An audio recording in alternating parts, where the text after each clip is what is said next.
Thank you, ma'am. So today we will start the first session on Constitution and its genius of Constitution. So the basic idea behind this class was originally I thought it is going to be among the lawyer circle, but subsequently Madam introduced me. Before introducing me, she called me and said it is more for those who are appearing for the examination. So just there will be a small change in orientation with regard to what I originally planned and what it is.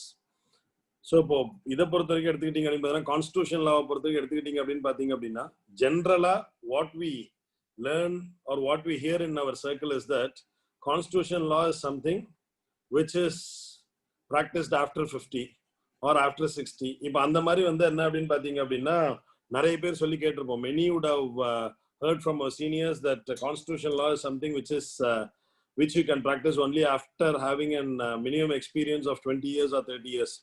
Actually, those days have gone. That was true during 1960s and 1970s and not now. When constitutional interpretations were evolving.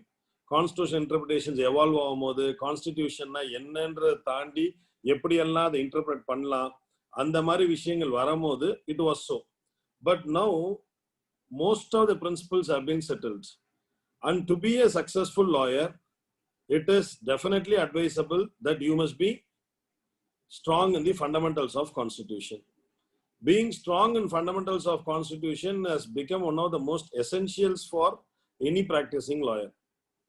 அந்த மாதிரி வரும்போது இப்போ கான்ஸ்டிடியூஷனை பொறுத்த வரைக்கும் எடுத்துக்கிட்டீங்க அப்படின்னு பார்த்தீங்க அப்படின்னா கான்ஸ்டிடியூஷனை பொறுத்த வரைக்கும் what you need to understand is it is basically the fundamental law of the land.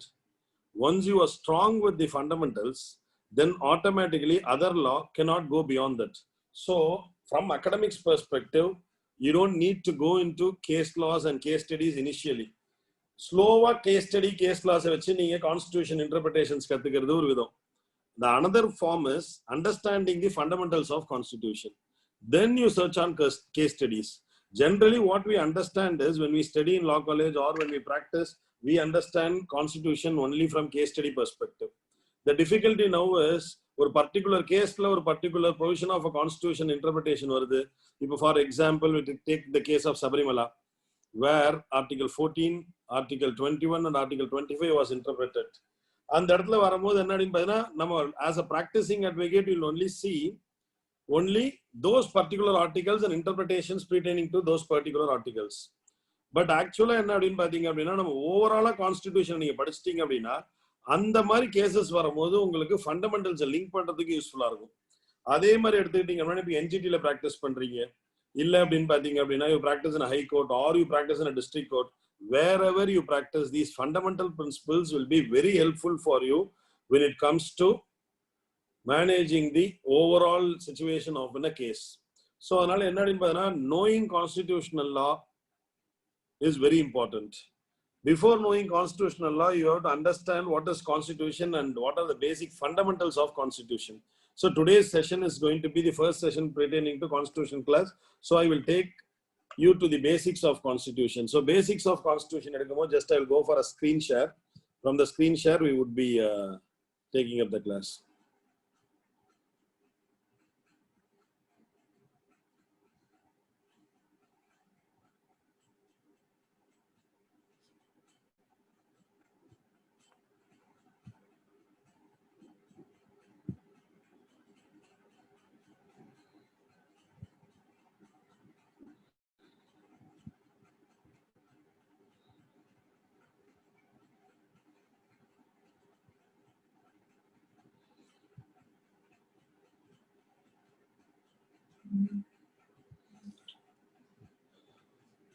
So basically இதுதாங்க ஆக்சுவலா இன்னைக்கு ஐடியா பொறுத்த வரைக்கும் எடுத்துக்கிட்டீங்க அப்படின்னு பாத்தீங்க அப்படின்னா இப்போ வாட் இஸ் கான்ஸ்டிடியூஷன் எடுத்துக்கிட்டீங்க அப்படின்னு பாத்தீங்கன்னா basically I would like to introduce you to constitution as the basic law of the land. Basic law of the land அப்படின்னு எடுத்துக்கிட்டீங்க அப்படின்னா any country to govern itself, it should have certain principles and certain institutions to be governed. So அந்த மாதிரி வரும்போது இப்போ ஒரு state அப்படின்னு ஒரு இன்ஸ்டிடியூஷன் எடுத்துக்கிட்டீங்க அப்படின்னா what are the basic essentials of a state? Basic essentials of a state அப்படின்னு எடுத்துக்கிட்டீங்க அப்படின்னு பாத்தீங்க அப்படின்னா நம்ம ஜூரிஸ்ப்ருடன்ஸ்ல பார்த்திருப்போம். ஆக்சுவலா you would have seen in jurisprudence there are 5 basic essentials of a state. First is the population. So in the fundamental actually, first 15 minutes I will take you why constitution is essential and how constitution comes into effect. It would be very easy for you to understand the whole constitution. So rather than going into what is constitution, I will just first go into what is state. State na enna, and the state eppadi function பண்ணுது, and the state eppadi evolve ஆயிருக்கு, இந்த மாதிரி விஷயங்களே வந்து how did constitution evolve and what is the role of a constitution நம்ம அங்க பாத்துக்கலாம். So அந்த மாதிரி பார்த்தோம் அப்படின்னா that would be much easier for you to understand. So அந்த மாதிரி வரும்போதுனா fundamentally what we have to understand is what is a state. So அந்த மாதிரி வரும்போது ஒரு country, state capital S denotes a country and small s denotes a federal unit. So for example, capital S போட்டிருந்தாங்க அப்படின்னா we call that state as country, India. India as a state, the state of India, the head of the state.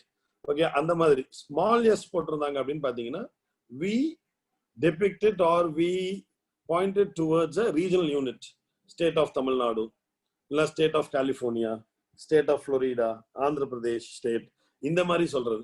So if just theoretically before going into constitution we have to know what is a state. State பொறுத்த வரைக்கும் எடுத்துக்கிட்டீங்க அப்படின்னு பாத்தீங்கன்னா ஒரு country அப்படின்னு எடுத்துக்கிட்டீங்கன்னா essential components of a stateல இருந்து நம்ம போக ஆரம்பிக்கலாம். Essential components of a stateல பாத்தீங்க அப்படின்னா there are 5 essential components of a state. One is population, 2 is territory, 3 is body to rule, 4 is rules and regulations, and 5 is sovereignty.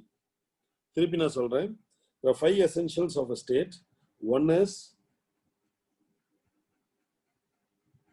population, 2 is boundaries or territory with a boundary, 3 is body to rule, and 4 is rules and regulations, and 5 is sovereignty. இப்போ இந்த body to rule னு சொல்றோம் பாத்தீங்களா, we can call them as government. Rules and regulations சொல்றோம் பாத்தீங்களா, we can call it as laws. The body to rule will use these laws and regulations to govern the people within this territory. இவ்வளவுதாங்க actually basically. So this is how you have to understand. Body to rule is nothing but government. This government with the help of law will regulate the people within the territory. இதுதான் basically நம்ம ஸ்டேட்டோட ரோலா பார்ப்போம். இப்போ அந்த மாதிரி வரும்போது எடுத்துக்கிட்டீங்க அப்படின்னு பாத்தீங்கன்னா இப்போ ஸ்டேட்ல ஸ்டேட்டோட ரோல் எடுத்தீங்கன்னா ஸ்டேட்ல லாவை பொறுத்து கவர்ன் பண்ணும் போது law has 3 dimensions. One is creating a law, 2 is implementing a law, 3 is interpretation of a law. So there are 3 aspects in law. The first aspect is creation of a law, 2 is implementing law, 3 is interpretation of a law. So you all must be knowing what is creation of a law. Creation of a law is nothing but putting the law into words. So for example, 299, 300 IPC இருக்கட்டும், அப்படி இல்லை அப்படின்னு பார்த்தீங்க அப்படின்னா what is information, right to information ஆக்டா இருக்கட்டும், அப்படி இல்லை அப்படின்னு பார்த்தீங்கன்னா வாட் இஸ் டவுரி டெத்துன்னு டெஃபினேஷன் ஐபிசியா இருக்கட்டும். ஸோ இப்போ இந்த மாதிரி எதுவா இருந்தாலும் putting the law into words is creation of a law. அதே மாதிரி இம்ப்ளிமெண்டேஷன் வரும்போது பார்த்தீங்க அப்படின்னா in ground reality somebody has to give an effect to this law. Somebody would be giving effect to this law and that is called as implementation.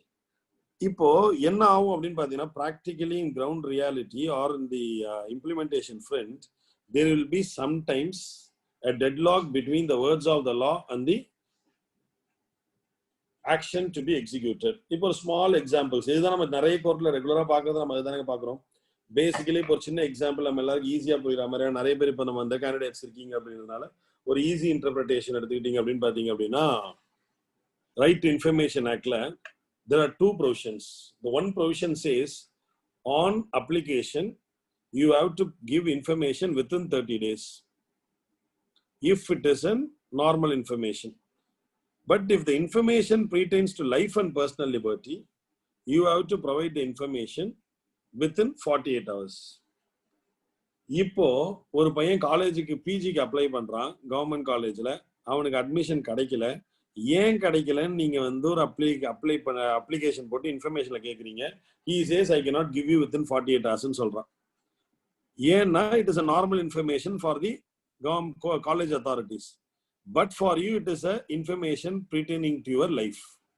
இப்போ இந்த இடத்துல conflict வருது பாத்தீங்களா? இந்த மாதிரி நிறைய இடத்துல கான்ஃப்ளிக்ட் வரும். There are lot of places in law where you will have lot of conflicts. அந்த மாதிரி கான்ஃப்ளிக்ட்ஸ் வரும்போது அந்த கான்ஃப்ளிக்ட்ஸை கிளாரிஃபை பண்ற principles or conceptually we call it as interpretation, or the function which we call it as interpretation. So for law there are three dimensions. One is creation of law, other is implementation of law, and third is interpretation of law.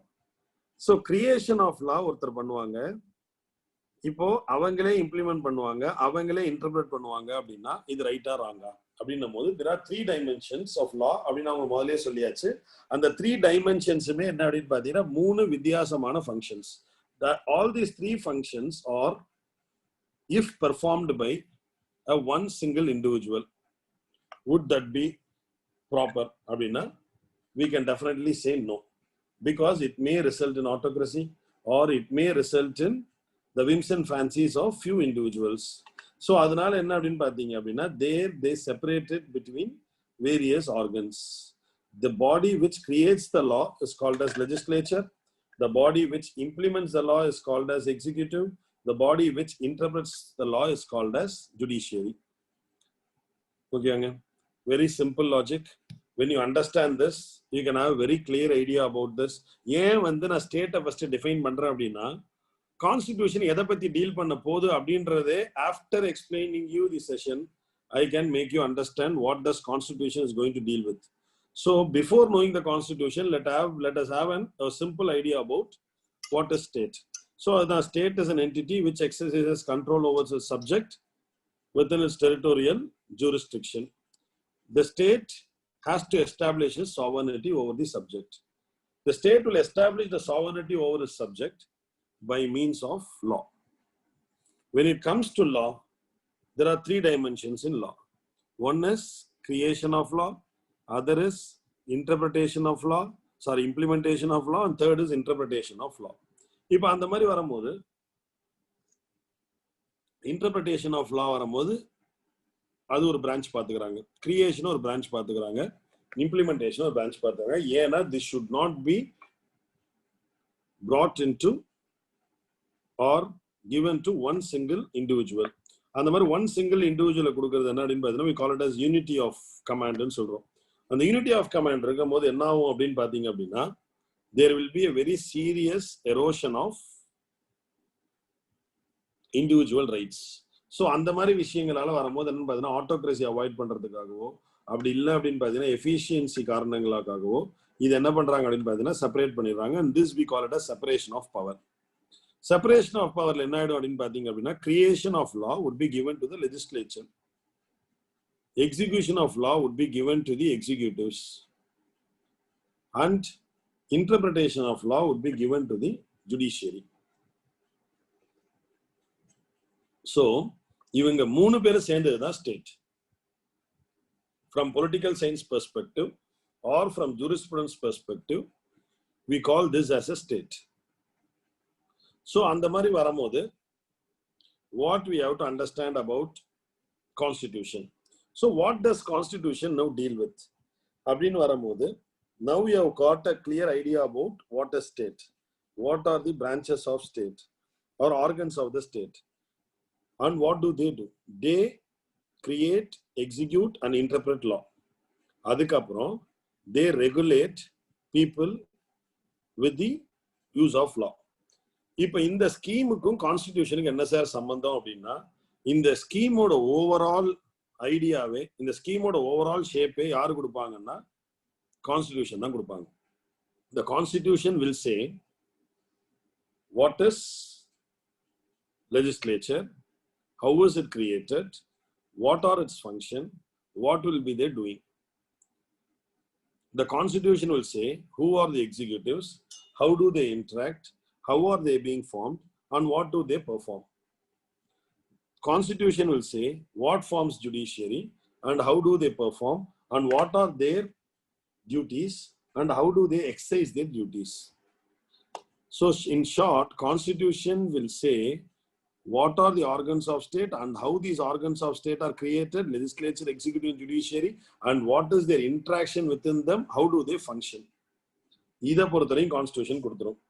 இன்னொன்னு என்ன சொன்னேன், one more thing which I was telling you is that the state will govern the people and will exercise its sovereign power over the citizens or subjects within its territory.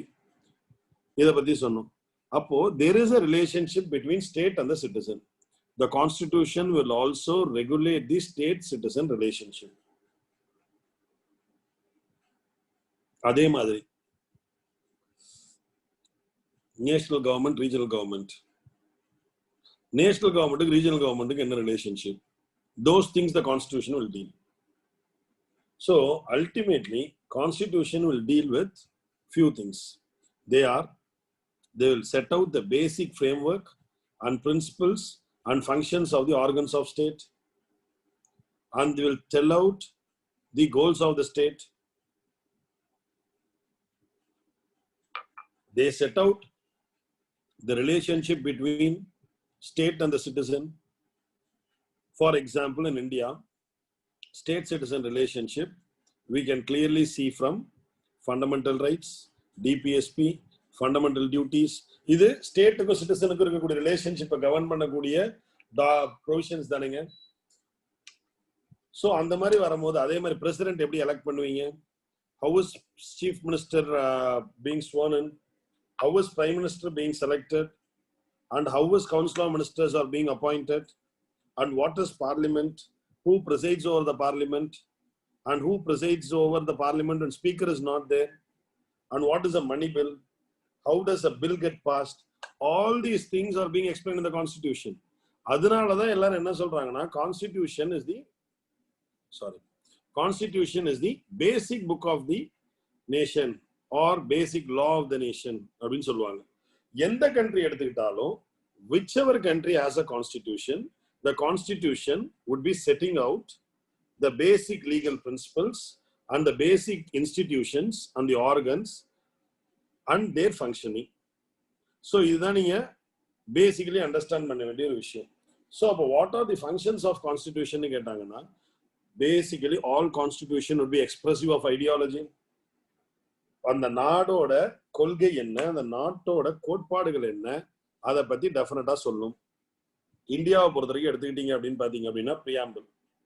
If you take India, it is being expressed in preamble. Preamble படிச்சிருப்பீங்கன்னு நினைக்கிறேன், கான்ஸ்டிடியூஷன்ல கேள்விப்பட்டிருப்பீங்க. We the people of India solemnly resolve to constitute India into a sovereign, socialistic, secular, democratic republic and give its citizen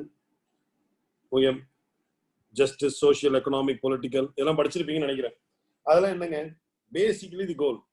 ஆக்சுவலா என்ன தெரியுமாங்க, constitution படிக்கிறது மூலமா fundamentally you establish your strength on all the branches of law. அது உங்களுக்கு பின்னாடி போக போக தெரியும் ஆக்சுவலா உங்களுக்கு. Okay, let me not now tell, let me only take up today's session. அதுக்கப்புறம் கான்ஸ்டிடியூஷன் படிக்கிறது மூலமா எப்படி மற்ற லாலாம் ஸ்ட்ரென்தன் பண்ண முடியும்ன்றத பத்தி நான் உங்களுக்கு பின்னாடி சொல்றேன். ஸோ அந்த மாதிரி வரும்போது எடுத்துக்கிட்டீங்க அப்படின்னு பாத்தீங்க அப்படின்னா it reflects the ideology and philosophy of the nation. நான் தான் சொன்னேன், இந்த ஃபர்ஸ்ட் பாயிண்ட் பொறுத்தவரைக்கும் எடுத்துக்கிட்டீங்க அப்படின்னா எந்த கான்ஸ்டிடியூஷன் எடுத்தாலும் அந்த நாட்டோட கொள்கை என்ன, அந்த நாட்டோட கோட்பாடுகள் என்ன, அந்த கான்ஸ்டிடியூஷனை படிக்கும் போது புரிஞ்சிடும். பிரெஞ்சு கான்ஸ்டிடியூஷனா இருக்கட்டும், அமெரிக்கன் கான்ஸ்டிடியூஷனா இருக்கட்டும், இல்லை இந்தியன் கான்ஸ்டிடியூஷனா இருக்கட்டும்.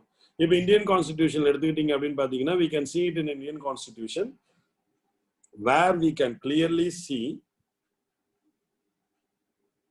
the preamble sets out the goal, ideals and aspirations of the constitutional makers. அவங்க கிளியரா preamble சொல்லுவாங்க பாத்தீங்களா. இந்தியன் preamble நீங்க படிச்சு பாருங்க. That is one question area also. We the people of India have solemnly resolved to constitute India into a sovereign, socialistic, secular, democratic republic and secure its citizens justice, liberty, justice, social, economic, political, liberty of belief, faith and worship, and expression. அதே மாதிரி பார்த்தீங்கன்னா ensuring the unity and dignity of the individuals. இது எல்லாமே வரும்போது ஆட்டோமேட்டிக்கா இந்தியாவோட கோல் தெரியுதா இல்லையாங்க அதை படிக்கும் போது. ஸோ அதுதான் expression of ideology. Then expression of a basic law. As I already told you, how the law has to be created. Constitution presents basic law, which can be modified or replaced through a process called extraordinary procedure of amendment. There is a special law also which usually focus on. இதெல்லாம் ரொம்ப simple. எல்லாத்த பத்தியும் constitution deal பண்ணிருப்பாங்க. Indian constitution salient features நம்ம அடுத்து பார்ப்போம் இன்னைக்கு. அதுக்கு முன்னாடி நான் கான்ஸ்டிடியூஷனை பத்தி I'm just expressing it. So constitution is such a simple understanding. கான்ஸ்டிடியூஷனோட ஃபண்டமெண்டல்ஸ் நீங்க படிக்கிறதுன்றது ஒன்றும் கஷ்டமான விஷயமே இல்லை. I'm just telling you this. Constitution, as our seniors say, is basically one of the most intellectual part of practice. But knowing Constitution and then practicing at an earlier age will give you a strong strength in practice. So அதனால கான்ஸ்டிடியூஷனை பொறுத்த வரைக்கும் நீங்க அதை எப்படி பார்க்கணும் அப்படின்னு பாத்தீங்கன்னா, அது ஒரு லாவாவே பார்க்காம, அது ஒரு காம்ப்ளெக்ஸ் திங்காவே பார்க்காம, அது ஒரு பேசிக் ஃபண்டமெண்டல்ஸா பாருங்க. Look at it as a fundamentals and not as a basic law or not as a complex law. Look it as a basic fundamentals. So அதுக்கு அடுத்தது எடுத்துக்கிட்டீங்க அப்படின்னு பாத்தீங்க அப்படின்னா, ஆர்கனைசேஷனல் ஃப்ரேம்வொர்க். நம்மளே சொன்னேன், இந்தியாவில் பிரசிடென்டா இருக்கட்டும், பிரசிடென்ட் எப்படி வருவாங்க, பிரசிடென்டோட ரோல் என்ன, article 53, article 54, how is president elected, how is president removed, what is his interaction with the prime minister பொறுத்தவரைக்கும் article 75, how is he being appointed and how other ministers are being appointed. Article 74 படிக்கும் போது இதெல்லாம் நீங்க இப்ப தெரிஞ்சுக்கணும்னு அவசியம் இல்லை. But I'm just giving an overall ஐடியான்றதுனால I'm just justifying that constitution has all this, Indian constitution has all this. So அதே மாதிரி 74ல வரும்போது பாத்தீங்கன்னா, president can function on the aid and advice of council of ministers. 78ல what are the informations president can seek from prime minister. 85, 86 படிக்கும் போது how the message, what is his right with regard to sending a message to the parliament. Article 111 படிக்கும் போது what is his discretionary, situational discretion when it comes to us giving an assent to the bill. இப்போ இந்த மாதிரி விஷயங்கள் எல்லாமே எங்க இருக்கும்? இப்போ if you remember, when Abdul Kalam sir was the president of India, he returned a bill, and the bill is basically an amendment in Office of Profit Protection from Disqualification amendment bill. When it was presented to Abdul Kalam sir, he returned it for reconsideration. Where is his power to return it for reconsideration? It will be there in 111. அந்த மாதிரி வரும்போது எடுத்துக்கிட்டீங்க அப்படின்னு பாத்தீங்க அப்படின்னா, what we need to see is, you need to understand that constitution is a basic law which gives you the basic organizational framework, and based on the organizational framework, the other organs or the organs will exercise their function. For example, நம்ம ஊர்ல எடுத்துக்கிட்டீங்க அப்படின்னு பாத்தீங்கன்னா, the constitution is very clear. It has established two legislatures, one at the national level and other at the state level, and it has categorically divided the power between the state legislature and the union legislature. சட்டம், அதாவது state government என்னென்ன, state legislature என்னென்ன பண்ண முடியும், union parliament என்னென்ன பண்ண முடியும், it has categorically divided. That is found in article schedule 7. So இப்போ ஆட்டோமேட்டிக்கா என்ன ஆகுது அப்படின்னு பாத்தீங்க அப்படின்னா, இப்போ why is that when it comes to local body, the politicians in Tamil Nadu speak more about it? Why is that when it comes to GST, the union parliament passes it by means of an extraordinary special majority அப்படின்னு பாத்தீங்கன்னா, நான் உங்களுக்கு explain பண்றேங்க. இது ரொம்ப நீங்க புரிஞ்சுக்கணும்னு அவசியம் கிடையாது. I'm just putting it to you that these are all the present day governance issues which we are seeing or now seen at or can be traced to constitution சொல்றதுக்காக சொல்றேன். இப்ப ஸ்டேட் கவர்மெண்ட் நீட் எக்ஸாம் நாங்க விட மாட்டோம் அப்படின்னு அவங்க பேசினாங்க அப்படின்னா, that is because of a basic concept called as federalism. அந்த ஃபெடரல் கான்செப்ட்ன்றது நம்ம கான்ஸ்டிடியூஷன்ல தான் ரூட்ஸ் இருக்கும் இந்தியாவுக்கு. But because of a judicial order, because of a national level legislation, we cannot say no. ஏன் சார் நம்ம பாட்டுக்கு சொல்லாம நம்ம பாட்டுக்கு முடியாதுன்னு சொல்லிட்டு போயிட்டே இருக்க வேண்டியதானே சார் அப்படின்னா, article 256 does not allow to do us so. It categorically say central government எந்த ஆக்ட் பாஸ் பண்ணாலும் அதை ஸ்டேட் கவர்மெண்ட் ஃபுல் ஃபெய்த்தோட, ஃபுல் கிரெடிட்டோட you have to give power for its implementation. That is called as full faith and credit clause. அப்போ central government ஏதாவது ஒரு act போடுறான்னா நான் பண்ண முடியாது, நம்ம சொல்ல முடியாது. அது ஜிஎஸ்டியா இருக்கட்டும், அப்படி இல்லை அப்படின்னு பார்த்தீங்க அப்படின்னா சிஏஏவா இருக்கட்டும். So you have to understand where does these principles are found. இதெல்லாம் நமக்கு தெரியணும் அப்படின்னா நம்ம கான்ஸ்டிடியூஷன் படிச்சாலும் முடிஞ்சு போச்சு. கான்ஸ்டிடியூஷன் படிச்சுட்டு when we understand a case, you can easily directly go to the case, directly to the core of it. You won't precipitate the matter. நேரா என்னவோ அதை மட்டும் பேசிடுவோம். ஸோ அதனால தான் நான் என்ன சொல்றேன் அப்படின்னா, young lawyers must definitely spend some time in understanding what is constitution, because the principles and constitution will help you practice very much in a better way. So organisational framework ஃபுல்லாக கொடுத்துருவானா, அப்போ இதுக்கு ஏன் பார்லிமெண்ட் சட்டம் போடுறான், இதுக்கு ஏன் state legislature சட்டம் போடுறான் அப்படின்றதே we can know only from the constitutional document. We want to know that, you can see that in 7th schedule of Indian Constitution, where we call it as division of powers.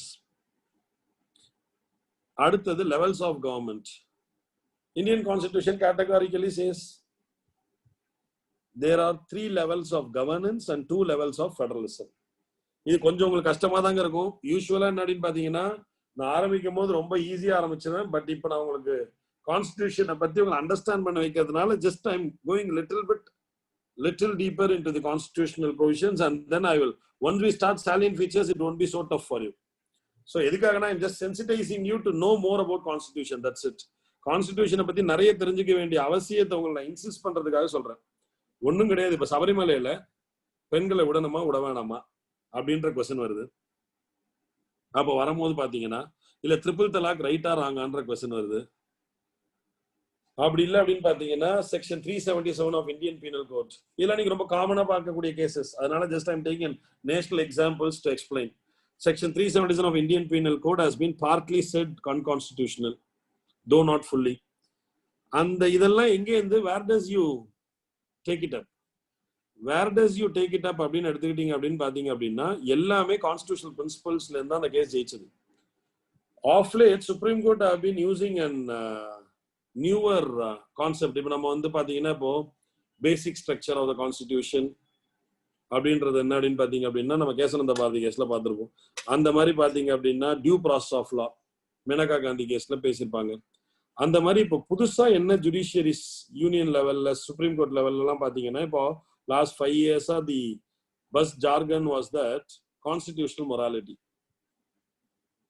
இது நீ பண்ணக்கூடாதுப்பா, constitutional morality பாதிக்கப்படாதா, இது நீங்க பண்ணீங்கன்னா constitutional morality பாதிக்கப்படாதா அப்படின்னு கேட்கறாங்கல்ல.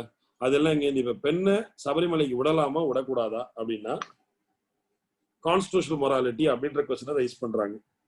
Constitutional மொராலிட்டியை rice பண்ணும் போது பாத்தீங்கன்னா, there are 2 different concepts. People say you have to respect the custom. People say you have to respect the age-old traditional religious practice. But the Constitution says women and men has to be treated equally. The Constitution says Article 25 gives religious freedom, right to conscience. ஏன் மனசாட்சி எந்த கடவுளை விரும்புதோ அந்த கடவுளை நான் போய் கும்பிடலாம் அப்படின்னு சொல்லும் போது, இப்ப custom versus Article 14, custom versus Article 25, custom versus Article 21. இப்போ இதை எப்படி ஹேண்டில் பண்ணுவீங்க அப்படின்னு பாத்தீங்கன்னா, fundamental principal Article 13 of our Indian Constitution categorically says, if there is any custom or usage which is having the effect of law, if it is violative of part 3 of the Constitution, that is fundamental rights, is void அப்படின்னு கேட்டகரிக்கலா சொல்லிடுவான். நீ எந்த custom வேணா practice பண்ணிக்கோ, எந்த இதை வேணா நீ பிராக்டிஸ் பண்ணிக்கோ, யூசேஜ் வேணாம், ஆனா அதுக்கு எஃபெக்ட் ஆஃப் லா இருக்கா, அந்த எஃபெக்ட் ஆஃப் லா இருக்கும் போது அது அடிப்படை உரிமையை மீறும் பட்சத்தில் அந்த கஸ்டம் செல்லுபடி ஆகாது அப்படின்ற ஒரு ப்ரொவிஷன். அப்போ அது நம்ம சபரிமலைக்கு மட்டும் கிடையாதுங்க, பல இடத்துல யூஸ் பண்ணலாம். when it comes to practice in HRNC, when it comes to practice in office, several places, when it comes to practice in home. இப்போ ரீசெண்டா பாத்தீங்கன்னா supreme court gave a judgment with regard to women rights and property that has been an element of discussion right from 1980s, and now they have given an or clear cut extended judgment அவ்வளவுதான் அது. But it has been already at large being decided as early as 1980s. So இந்த மாதிரி ஒவ்வொரு லாவும் வரும்போது can CPC go beyond constitution? No. Can CRPC go beyond constitution? No. CRPC enact பண்றதுக்கே கான்ஸ்டிடியூஷன்ல இருந்தா force. So அதனாலதான் சொல்றேன், கான்ஸ்டிடியூஷனை கிளியரா புரிஞ்சால் நம்மளுக்கு ஆட்டோமேட்டிக்கா ஈஸியா அண்டர்ஸ்டாண்ட் பண்ண முடியும். இப்ப புதுசா பாத்தீங்கன்னா we getting in news of late, farmers amendment bill, essential கமாடிட்டிஸ்ல அமெண்ட் பண்றாங்க, அதை பண்றாங்க, இதை பண்றாங்க, ஆர்டினன்ஸா இருந்தது, பில்லா வந்துச்சு. இதெல்லாம் உங்களுக்கு புரியணும்னாலே கான்ஸ்டிடியூஷன் தாங்க.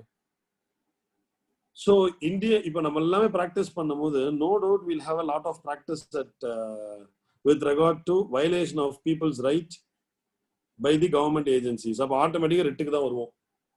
ரிட்டெல்லாம் நீங்க சக்சீட் ஆகணும், ரிட்ல நீங்க வந்து ப்ராக்டிஸ் எஸ்டாப்ளிஷ் ஆகணும்னாலே நம்ம கான்ஸ்டிடியூஷன் ஸ்ட்ராங்கா இருந்தே தான் ஆகணும். இப்போ ஆஃப்லேட் போயிட்டு இருக்கு இல்லைங்க கண்ணா பின்னான்னு.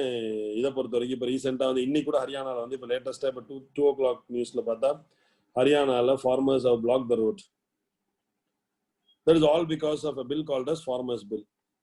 அதில் Essential Services Commodities Actல அமெண்ட்மெண்ட், அதுக்கப்புறம் பார்த்தீங்க அப்படின்னா ஃபியூச்சர் ட்ரேடிங்ல அமெண்ட்மெண்ட், எசென்ஷியல் சர்வீசஸ் கமாடிட்டிஸ் ஆக்ட்ல வந்து பேனிங் ஆன் எக்ஸ்போர்ட்டுக்கு வந்து கண்டிஷன்ஸ் கொண்டு வராங்க. இந்த மாதிரி ஏகப்பட்ட விஷயங்கள் வரும்போது நிறைய பேருக்கு ஆர்டினன்ஸ் தான் என்ன, பில்லுனா என்ன, இதெல்லாம் புரிய மாட்டேங்குது. இதெல்லாம் உங்களுக்கு சின்ன வயசுலேயே புரிஞ்சதுன்னா உங்க ப்ராக்டிஸோட குவாலிட்டியே மாறிடும். அதுக்கு அடுத்து அந்த மாதிரி வரும்போது பார்த்தீங்கன்னா Indian constitution has 2 levels of federalism. One is state government, other is central government. But Indian constitution also speaks about 3 levels of governance. மேல சென்ட்ரல் கவர்மெண்ட், அடுத்து ஸ்டேட் கவர்மெண்ட், அதுக்கு கீழே லோக்கல் கவர்மெண்ட் அப்படின்னு ஒரு கான்செப்ட் இருக்கு. லோக்கல் கவர்மெண்ட்ல again they divided into 2: rural local self government, urban local government.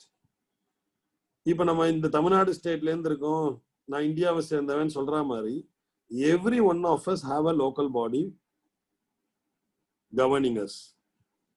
Few may be from rural background and you would be governed by rural local self-government, whereas those from urban areas would be governed by local bodies classified as urban local bodies. இப்போ எல்லாம் நம்ம காஷுவலா பாக்குறாங்களே, municipal corporation, municipal council, நகர் பஞ்சாயத், அதாவது நம்ம ஊர்ல down panchayat, இதெல்லாம் என்னங்க municipality மொட்டையா சொல்லிட்டு போயிடும். முனிசிபாலிட்டி ஆஃபீஸ் போறேன் அப்படின்னா இதெல்லாம் constitutionally speaking they have distinctions. இதெல்லாம் புரியும் போதே உங்களோட டிராஃப்டிங்கே மாறிடுங்க. அவனோட டியூட்டி, அவனோட எக்ஸிகியூட்டிவ் ஆஃபீஸர் ஆஃப் பஞ்சாயத்துக்கு அவனுக்கு என்ன வேலை, இதெல்லாம் பாத்தீங்க அப்படின்னா நமக்கு வந்து இந்த ஃபண்டமெண்டல்ஸ் ஆஃப் கான்ஸ்டிடியூஷன் நீங்க படிக்கிறது மூலமா you would be every point you would be successful as a lawyer or as a judge or as a competitive examination candidate for appearing for APP இருக்கட்டும் இதா இருக்கட்டும். So the constitution is a trump card. So please understand the fundamentals of constitution so that it is going to give you an definitely an striking difference between you and your friends practicing. So Indian constitution la பாத்தீங்க அப்படின்னா 11th and 10th schedule speaks about functions with regard to functions of local bodies. அதே மாதிரி பார்த்தீங்கன்னா 243 அதுல இருக்கக்கூடிய sections எல்லாமே speaks about rural local bodies and urban local bodies. அதே மாதிரி ஸ்டேட் கவர்மெண்ட்ஸை பத்தி, இதை பத்தி. ஸோ இது எல்லாமே எங்கே நீங்க வருது அல்டிமேட்லி நான் உங்களுக்கு இதை பொறுத்த வரைக்குமே சொல்லிட்டேன். Okay, so this is what constitution deals with. So thank you. So இதாங்க constitution. So when you understand constitution, understanding constitution is very simple. Constitution is the basic law of the land. It deals with certain aspects of it deals with how do you create the organs of state and what are the interactions with the organs of state and how do they function, and what is the state citizen relationship such as fundamental rights, fundamental duties, DPSP. இந்த மாதிரி அதே மாதிரி எடுத்துக்கிட்டீங்க அப்படின்னு பார்த்தீங்க அப்படின்னா it deals with the state, center state or the levels of government, and it also goes into the details of administration. இது எல்லாமே பார்த்தீங்க அப்படின்னா நம்ம கான்ஸ்டிடியூஷன் டீல் பண்ணுது. ஸோ இதுக்கு அடுத்தது we'll go again for a screen share on this.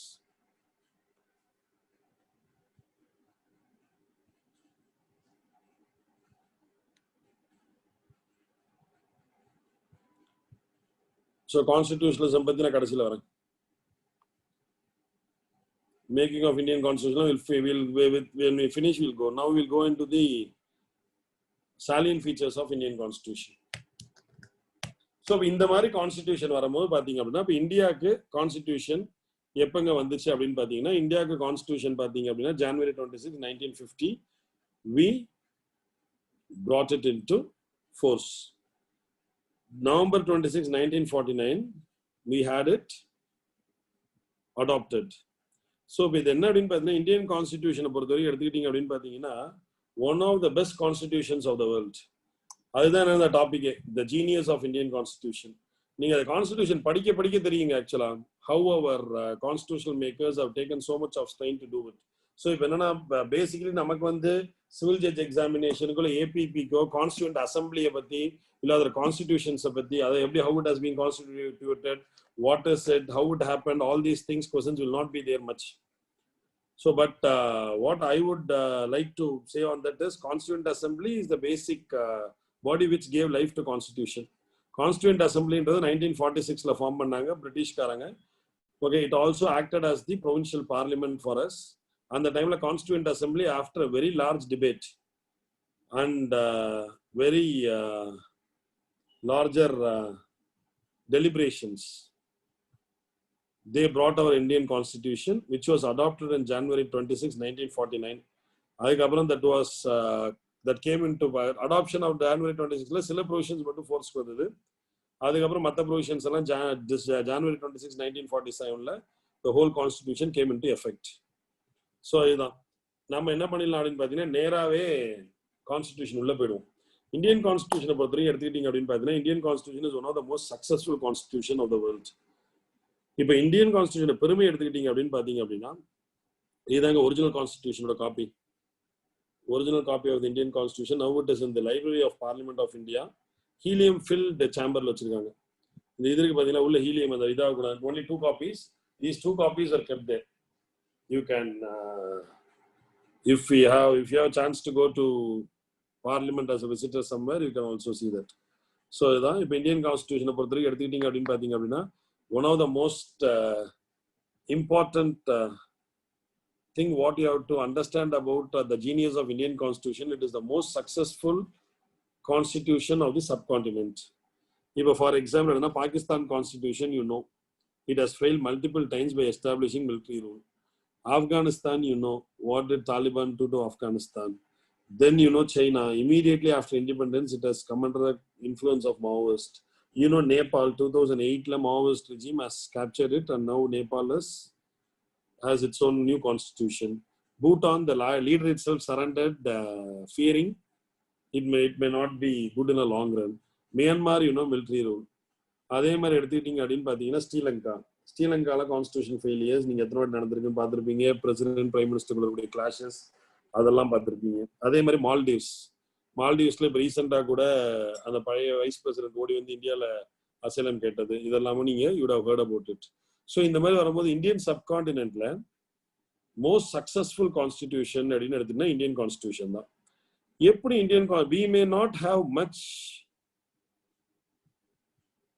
appreciation for the system, but still we have to be thankful that Indian constitutional makers have drafted a constitution where every individual could establish his right if he could know how to establish it. So அந்த மாதிரி வரும்போது Indian கான்ஸ்டிடியூஷனோட genius தான் எல்லாத்துக்குமே காரணம். இன்னைக்கு இந்தியாவில் no doubt there are certain aberrations, but at large India is peaceful அப்படின்னு நினைக்கிறோம் அப்படின்னு பார்த்தீங்கன்னா we have to credit it to our constitutional forefathers. So அந்த மாதிரி வரும்போது எடுத்துக்கிட்டீங்கன்னா இப்போ salient features of Indian Constitution பார்ப்போம். இது எக்ஸாமில் salient featuresலேருந்து டெஃபினட்டாக ஒரு கேள்வி வரும். Country with world's lengthiest written constitution. Indian Constitution is considered to be the lengthiest constitution of the world. ஒரு கண்ட்ரின்னு எடுத்துக்கிட்டீங்க அப்படின்னா இந்தியன் கான்ஸ்டிடியூஷன் தாங்க லென்த்தியஸ்ட் கான்ஸ்டிடியூஷன். ஒரு கான்ஸ்டிடியூஷன் லென்த்தியா ஆகிறதுக்கு ஏகப்பட்ட ரீசன்ஸ் இருக்கும். There are lot of reasons for Indian Constitution becoming the lengthiest constitution of the world that we will see. அதுக்கு முன்னாடி questions will be of 2 patterns. One will be based on the factual aspects and other would be based on the conceptual aspects. Factual aspects அப்படின்னா எவ்வளோ articles இருக்கு, எவ்வளோ amendments வந்திருக்கு, எவ்வளோ changes நடந்திருக்கு, இந்த மாதிரிலாம் கேட்டால் those things are factual. Conceptual questions எப்படி இருக்கும் அப்படின்னு பாத்தீங்க அப்படின்னா, Indian Constitution is the lengthiest constitution of the world. Which of the following can be reasons for Indian Constitution being the wealthiest constitution of the world? அப்படின்னு சொல்லி 4 reason கொடுப்பான். இப்போ பழைய பேட்டர்ன் ஆஃப் கொஸ்டின்ஸ் எல்லாம் பாத்தீங்க அப்படின்னா ஓரளவுக்கு ஃபேக்சுவலாகவும் ஓரளவு கான்செப்சுவலாகவும் இருந்தது. இப்பெல்லாம் பாத்தீங்கன்னா கம்ப்ளீட்டா கான்செப்சுவலா போயிடுச்சு. ஓகே, இது பிலிம்ஸ்ல. இப்போ மெயின்ஸ் எல்லாம் வரும்போது பாத்தீங்க அப்படின்னா அப்படியே கான்செப்சுவலா தான் இருக்குமே எப்பயுமே. ஸோ அதனால என்ன பாத்தீங்கன்னா you have to understand it from both. Original Indian Constitution had 395 articles, 22 parts and 8 schedules. But now it has approximately 465 articles. Though the last number is 395, the internal amendments and internal adjustments இதெல்லாம் வச்சு நம்ம பார்க்கும்போது nearly 465 இருக்கதா சொல்றாங்க. But not exactly 465. Then it has become 25 parts and 12 schedules. So far 104 constitutional amendments have happened. The recent constitutional amendment can be a question. The recent constitutional amendment வந்து மூணு constitutional amendment important. 102, 103 and 104. 104 is with regard to extension of reservation in legislative assembly and parliament for scheduled caste and scheduled tribe. Constitutionல ஒரிஜினலா ரிசர்வேஷனா நம்ம பின்னாடி அங்க படிக்கும்போது பார்க்கலாம் 10 years தான் வச்சிருந்தாங்க. அந்த 10 years எக்ஸ்டெண்ட் பண்ணிட்டே வந்தாங்க. இப்போ ஷெட்யூல்டு காஸ்ட்டுக்கும் ஷெட்யூல்டு ட்ரைபுக்கும் பார்லிமெண்ட்லயும் ஸ்டேட் லெஜிஸ்லேச்சர்லயும் ரிசர்வேஷன் இருக்கு. அந்த reservation is being extended now for another 10 years. அதே மாதிரி என்ன பண்ணாம விட்டுட்டாங்க அப்படின்னு பாத்தீங்கன்னா இதுக்கு முன்னாடி ஆங்கிலோ இந்தியன் கம்யூனிட்டிக்கு 2 பேரை நாமினேட் பண்ணலாம் மாதிரி இருந்தது. Please understand that this is an important question for you. Anglo Indian கம்யூனிட்டிக்கு 2 seats in parliament and 1 seat in parliament in Lok Sabha and 1 seat in state legislative assembly. It was there. அதுதான் article 331. Now by virtue of 104 amendment they have not extended it.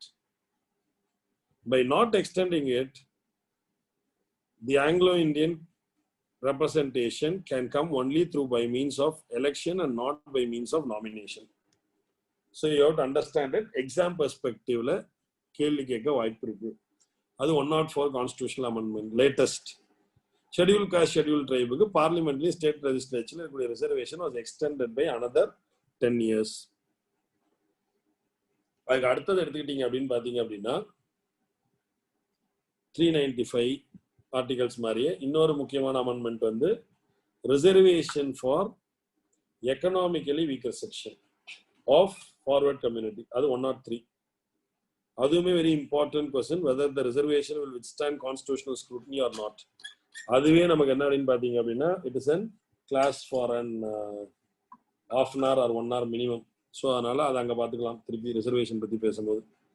So இதாங்க factual details on it. இது பார்த்துக்கோங்க. why Indian Constitution is the lengthiest constitution of the world. Indian constitutional makers wanted to accommodate every interest. நல்லா புரிஞ்சுக்கணும், Indian கான்ஸ்டிடியூஷனுக்கும் மற்ற கான்ஸ்டிடியூஷனுக்கும் ஏகப்பட்ட difference இருக்கு. When Indian constitutional makers were writing the constitution, a lot of difficulties they faced. இப்ப அமெரிக்காவை பொறுத்த வரைக்கும் எடுத்துக்கிட்டீங்க அப்படின்னா அமெரிக்கா வந்து coming together federalism, whereas India is holding together federalism. Federalism வருமானம் படிக்கிறேன். இந்தியன் கான்ஸ்டிடியூஷனல் மேக்கர்ஸ் என்ன பண்றாங்க அப்படின்னு பாத்தீங்க அப்படின்னா எல்லாரோட வேல்யூஸையும் எல்லாரோட டைவர்சிட்டிஸையும் அகாமடேட் பண்ணணும்னு பார்த்தாங்க. For example, they identified, they accepted the demands of Jammu Kashmir. 370ல 371ல நாகாலாந்தா இருக்கட்டும், நார்த் ஈஸ்ட்ல செவரல் ஸ்டேட்ஸோட டிமாண்ட்ஸ் அக்செப்ட் பண்ணி அவங்க ஸ்பெஷல் ப்ரொவிஷன்ஸ் கொண்டு வந்தாங்க. அதே மாதிரி எடுத்துக்கிட்டீங்க அப்படின்னு பாத்தீங்க அப்படின்னா மராத்தாவாடா விதர்பா டிஸ்ட்ரிக்ட்ஸ்ல ஸ்பெஷல் டெவலப்மெண்ட் போர்டு கொண்டு வரணும்னு சொன்னாங்க. அந்த மாதிரி தெலுங்கானா ரீஜனுக்கு ஒரு ஸ்பெஷல் அட்மினிஸ்ட்ரேஷன், இப்ப தெலுங்கானா ஸ்டேட்டா மாறிடுச்சு. அப்போ அதே மாதிரி பாத்தீங்கன்னா வெஸ்ட் பெங்கால், பீகார் இந்த மாதிரி ரீஜன்ஸ் எல்லாம் பாத்தீங்கன்னா ஜூட்னால வரக்கூடிய இன்கம்ல என்னன்னு இதெல்லாம் உங்களுக்கு ஜஸ்ட் மைக்ரோவா சொல்றேன், உங்களுக்கு எக்ஸாமுக்கு தேவையில்லை. என்னன்னா எதுக்கு சொல்ல வரேன்னா இந்த அளவுக்கு எல்லாம் அகாமடேட் பண்ண கான்ஸ்டிடியூஷன் நம்மளுதுன்னு சொல்றேன். அபிஷியல் லாங்குவேஜஸ் பத்தி they have accommodated it. அதே மாதிரி பாத்தீங்கன்னா லிங்குவிஸ்டிக் ஆபீசர்ஸ் பத்தி they have accommodated it. So இந்த மாதிரி நம்ம constitution is known for accommodating diversity. Our constitution played a very important role of paradigm of mediation னு சொல்லுவோம். எல்லாருமே பாத்தீங்கன்னா India is called as a subcontinent because India represented several values. India represented few different races. Mongoloid race எடுத்துக்கோங்க, north ஈஸ்டா இருக்கட்டும், இல்லை நார்த்ல இருக்கிறவங்க, சவுத்ல இருக்கிறவங்க, எல்லாருமே டிஃப்ரெண்ட் கல்ச்சுரல் ஐடென்டிட்டிஸ் இருக்கிறவங்க, சம்டைம்ஸ் ஈவன் ரேஷியல் ஐடென்டிட்டிஸ் இருக்கிறவங்க, சம்டைம்ஸ் பாத்தீங்க அப்படின்னா by means of values, linguistic, geographical, இது எல்லாத்தையுமே ஒரே கண்ட்ரியா கொண்டு வரணும் அப்படின்னா நம்ம கான்ஸ்டிடியூஷன்ல எல்லாரோட இன்ட்ரெஸ்ட்டுமே நம்ம அகாமடேட் பண்ணி ஆகணும். அப்போ அந்த மாதிரி அகாமடேட் பண்ணும் போது it automatically happen like this. அதே மாதிரி ஒரு freedom movement and resultant effect. நம்ம ஃப்ரீடம் மூவ்மெண்ட்ல என்ன தெரியுமா ஆகும், இதெல்லாம் உங்களுக்கு புரிஞ்சு நம்ம கான்ஸ்டிடியூஷன் படிக்கும் போது you have a better understanding of it. ஒரிஜினலா பிரிட்டிஷ் நம்மள ரூல் பண்ணும் போது கனடா, நியூசிலாந்து இவங்க எல்லாரையும் பாத்தீங்க அப்படின்னா, ஆஸ்திரேலியா இவங்க எல்லாருக்கும் டொமினைன் ஸ்டேட்டஸ் கொடுப்பாங்க. அந்த மாதிரி இந்தியாவும் கேட்போம், எங்களுக்கும் டொமினைன் ஸ்டேட்டஸ் கொடுங்க. டொமினைன் ஸ்டேட்டஸ்னா என்ன அப்படின்னா, எங்களோட தலைமையா மட்டும் நீங்க இருங்க, எங்களோட ஆட்சியை நாங்களே நடத்திக்கிறோம். You be only our head of the state and the head of the government would be our own people, we will govern it. The British never gave it to us till 1947. அப்போ 1900ஸ்ல இந்த demand ஆரம்பிச்சு 1909ல first reform கொண்டு வருவான், that is called as Minto Morley reform. அப்புறம் 10 வருஷம் கழிச்சு திருப்பி கொண்டு வரணும், 1990ல திருப்பி கொண்டு வருவோம். அதே மாதிரி 1929ல கொண்டு வரதுக்காக ப்ரப்போசல் வைக்கும் போது சைமன் கமிஷன் அப்படின்னு ஒருத்தனை இன்ட்ரோடியூஸ் பண்ணுவாங்க. They will bring him a commission called as Simon Commission.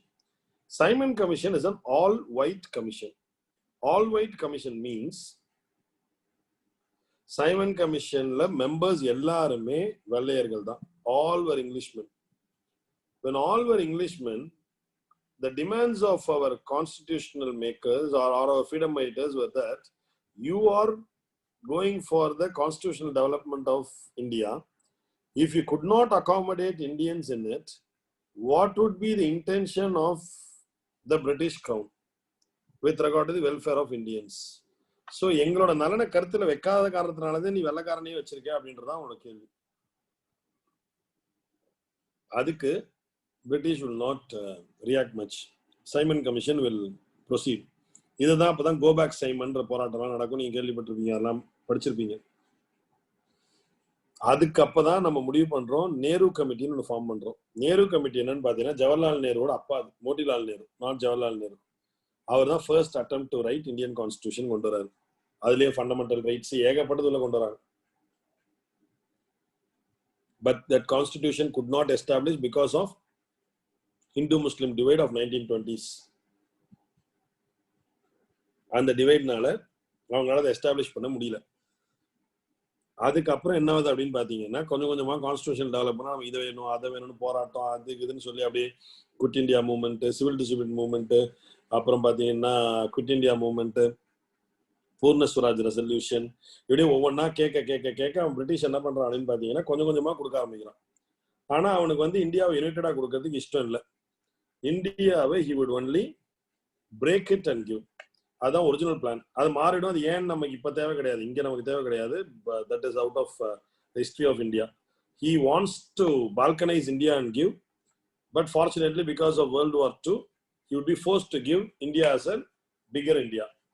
அப்போ 1920ஸ்ல வரும்போது when Indian freedom fighters are asking for the right to write our own constitution, the then Secretary of State of British, who is called as Lord Brüchenet, said, please understand, Indians are not so sophisticated to draft your own constitution, and Britain is the mother of constitution and we will do it for you. உங்களால் அதை எழுதிக்க முடியாது, நாங்கெல்லாம் கான்ஸ்டிடியூஷனை பல பேருக்கு எழுதி கொடுத்தவங்க, எங்ககிட்ட இருந்தா எல்லாருக்குமே கான்ஸ்டிடியூஷன் உருவாச்சு, அதனால நீங்க அதை பத்தி கவலைப்படாதீங்க, நாங்க பாத்துக்கிறோம். That hurt the sentiments of Indian intellects. So அதுல தான் நம்ம வந்து ரொம்ப ஸ்ட்ராங்கா இருந்தோம். அதே மாதிரி இந்தியன் கான்ஸ்டிடியூஷனை ப்ரொனவுன்ஸ் பண்ணும் போது அதை ரிலீஸ் பண்ணதுக்கு அப்புறம் படிச்சு பார்த்துட்டு அப்ப இருந்த பிரிட்டிஷ் பீரியட்ல என்ன சொன்னாங்கன்னா, it would not, there is a public comment. அப்ப அந்த டைம்ல the constitutional experts of then day in Britain said this particular constitution will not work even for 10 years, but still we work for 70 years, and that is the genius of Indian constitution. Indian constitution வரும்போது பாத்தீங்கன்னா அதுதான் அந்த அவர் freedom movement அந்த resultant effect. அதே மாதிரி detailed administrative provisions. அதான் doctor Ambedkar என்ன பண்ணுவார் அப்படின்னு பாத்தீங்கன்னா, இப்ப இதுக்கான எக்ஸ்பிளேஷன் என்னன்னு பாத்தீங்கன்னா, Ambedkar was in constituent assembly. எங்க எல்லா ஒரு கான்ஸ்டிடியூஷனும் ஒன்லி பேசிக் ஃப்ரேம் ஒர்க் கொடுத்துட்டு போயிடுறாங்க இல்லைங்க. இப்போ ஃபார் எக்ஸாம்பிள் அமெரிக்கன் கான்ஸ்டிடியூஷன் எடுத்தீங்கன்னா வேர்ல்ட் ஸ்மாலஸ்ட் கான்ஸ்டிடியூஷன். எல்லாருமே சின்ன சின்ன விஷயங்கள், வெறும் லெஜிஸ்லேச்சர்னா என்ன, எக்ஸிக்யூட்டிவ்னா என்ன, ஜுடிஷியர்னா என்ன, how they are formed, how they interact, அது வரைக்கும் சொல்லிட்டு ஸ்டேட் சிட்டிசன் ரிலேஷன்ஷிப்பை டிஃபைன் பண்ணிட்டு போயிடுவாங்க. Whereas Indian Constitution will have very detailed provisions with regard to many of the things. இது ஏன் இது வேணுமா அப்படின்னு கேட்கும் போது, when in the Constituent Assembly, when Dr. Ambedkar was talking about Election Commission, UPSC and CAG, there was an opposition from few members of Constituent Assembly. அப்ப அம்பேத்கர் தான் சொன்னார். என்ன சொல்லுவார் அம்பேத்கர் அப்படின்னு பாத்தீங்க அப்படின்னா, India has lost her freedom because of the treachery of her own citizens. அவளோட மக்களே இந்தியாவை வந்து காட்டி கொடுத்ததுனாலையும் மற்றவங்களோட சேர்ந்ததுனாலையும் நம்மளை ப்ரொடெக்ட் பண்ணாதனாலையும் போனதுதான் இந்தியன் ஃப்ரீடம். அது உங்களுக்கு ஃப்ரீடம் மூவ்மெண்ட் சொன்னா அவர் சொன்னது ரைட்டுன்னு தெரியும், but I cannot go into those details now. So அந்த மாதிரி வரும்போது நம்ம வந்து வெறும்னு லெஜிஸ்லேச்சர், எக்ஸிக்யூட்டிவ், ஜுடிஷியரி எஸ்டாப்ளிஷ் பண்ணிட்டு விட முடியாது. முக்கியமான ஃபங்க்ஷன்ஸ் எல்லாம் எடுத்து அங்கங்க அவங்களுக்கு இண்டிபெண்டன்ஸை செக்யூர் பண்ணி கொடுத்துதான் ஆகணும். So that the diffusion of constitutional morality not only among the majority of any community but throughout the whole will happen அப்படின்னு. ரொம்ப சில பேருக்கு மட்டுமே போகாம எல்லாருக்குமே போய் சேரணும் கான்ஸ்டிடியூஷனல் மொராலிட்டின்னு. அந்த கான்ஸ்டிடியூஷனல் மொராலிட்டின்ற வேர்டை Ambedkar used in Constituent Assembly. That was now again picked up by Supreme Court, by our Lord Justice. Several justices has taken it up and now they have given it a beautiful reshaping to it. So original constitutional morality அப்படின்றது பார்த்தீங்கன்னா Constituent Assemblyல நம்ம doctor Ambedkar has spoken about it in a very larger extent. எதுக்காக பேசினார் தெரியுமா? Election கமிஷன்னா constitution வைக்கணுமாப்பா, அதெல்லாம் தனியா வச்சுக்கலாம், வேற எந்த கான்ஸ்டிடியூஷன் இருக்குன்னு கேட்டாங்க. There Ambedkar said India lost her freedom because of the treachery of her own citizens. So it is not merely fixing three organs, but also we must establish constitutional morality by means of fixing many organs throughout the constitution. அப்படின்னு சொல்லி 3 அத்தாரிட்டிஸை பத்தி பேசுவார். ஒன்னு election commission, இன்னொன்னு CAG, இன்னொன்னு வந்து UPSC. The election commission is so important because it makes India the largest democracy of the world by conducting free and fair election. Similarly, he wants Comptroller and Auditor General, who we shortly call as CAG, because he ensures and he acts as the guardian of public purse.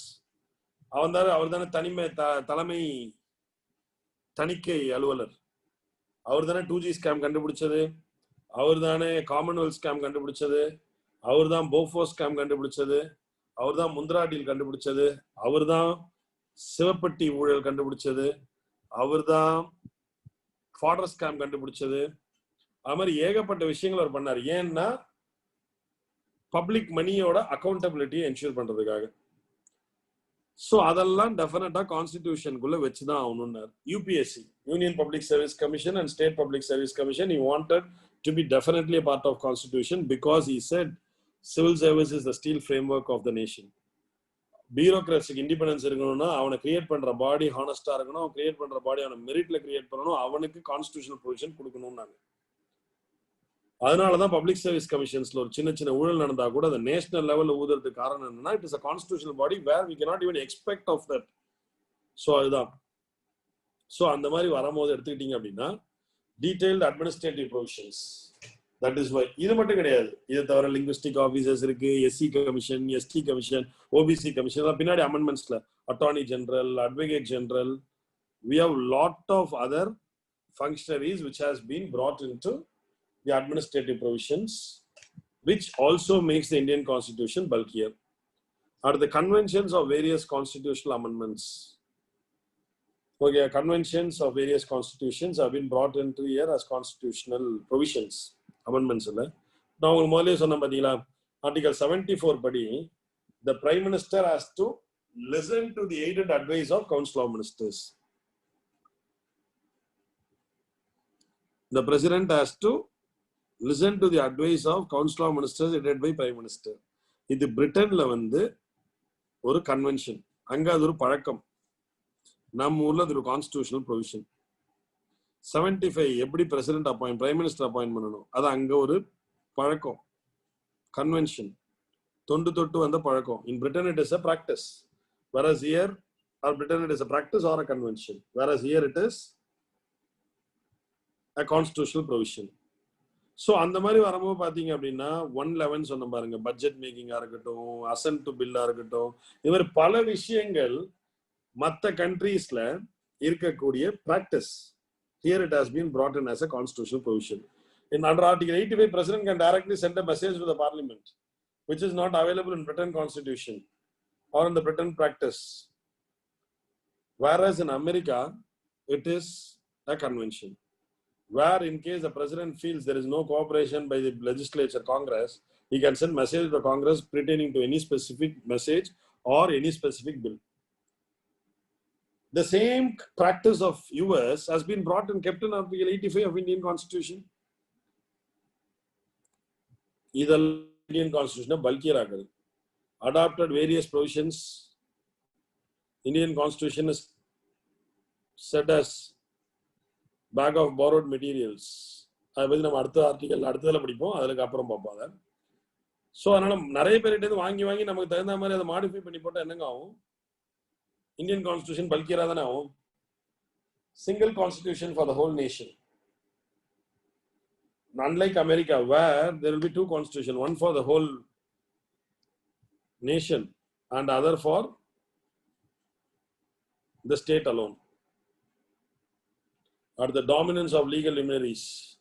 Indian constitutional, இதான் constituent அசம்பிளியோட photo அங்க இருக்கு பாருங்க. அது நடக்கும்போது ஜவஹர்லால் நேரு பிரியாம்பல படிக்கிறார் constitution வரதுக்கு முன்னாடி. அந்த போட்டோ எடுத்து தான் போட்டிருந்தேன். இவங்க எல்லாரும் பாத்தீங்க அப்படின்னா அந்த காலத்துல நம்ம பிராக்டிஸ்க்கே எடுத்துக்கோங்க, தேவர் legal luminaries.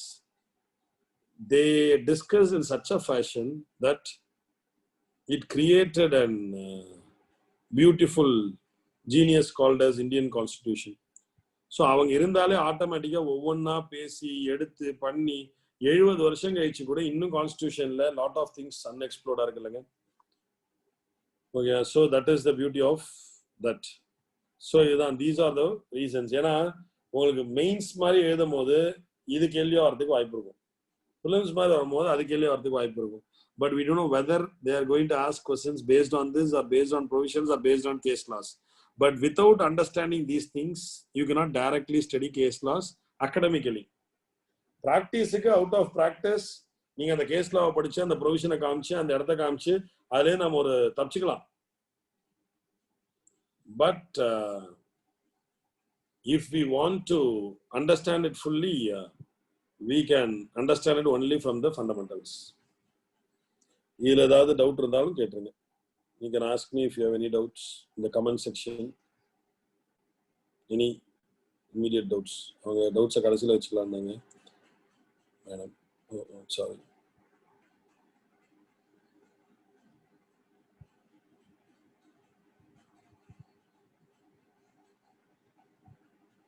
Please post your questions in chat box, if at all.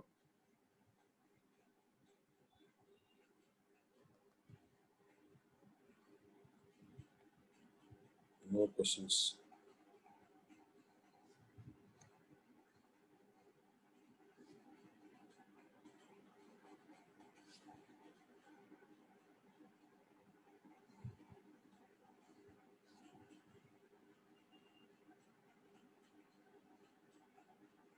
So we'll go to the next salient feature, okay?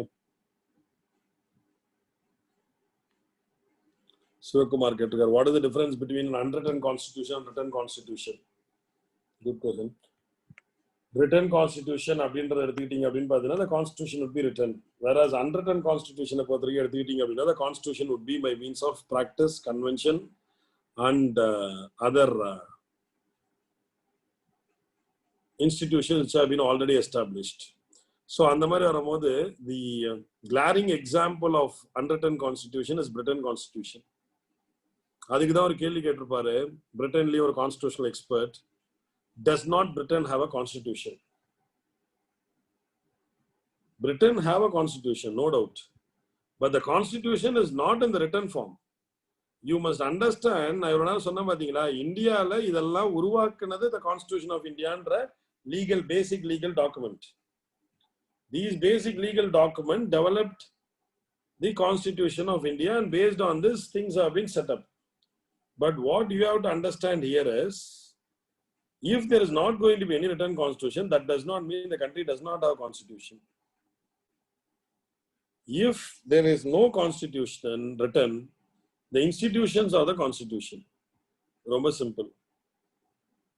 Institutions are the constitution. The institutions என்ன? பிரிட்டன்ல இருக்கக்கூடிய crown, பிரிட்டன்ல இருக்கக்கூடிய parliament, பிரிட்டன்ல இருக்கக்கூடிய prime minister, பிரிட்டன்ல இருக்கக்கூடிய judicial system, பிரிட்டன்ல இருக்கக்கூடிய legislative system, executive system, அங்க இருக்கக்கூடிய functioning, இதெல்லாம் constitution தான். பட் அங்க அது எப்படி ரெகுலேட் ஆகும் அப்படின்னு பாத்தீங்கன்னா, நம்மள மாதிரி ரிட்டர்ன்ல போய் டக்கு டக்குன்னு கான்ஸ்டிடியூஷனல் ப்ரொவிஷன்ஸை பார்க்க மாட்டாங்க. அங்கெல்லாம் எப்படி இருக்கும் அப்படின்னு பாத்தீங்க அப்படின்னா, they would look at it from the customs, practice, conventions and other legal documents. For example, Britain பாத்தீங்க அப்படின்னா, we call it as mother of all constitutions. 1200 அப்புறமே பிரிட்டன்ல கொஞ்சம் கொஞ்சமா கிரவுனோட பவர் குறைஞ்சு பார்லிமெண்டோட பவர் கொஞ்சம் கொஞ்சமா ஏற ஆரம்பிச்சது. So royal charters or reference for இது, bill of rights or reference, அந்த மாதிரி நிறைய ரெஃபரன்ஸ் வச்சு வரும்.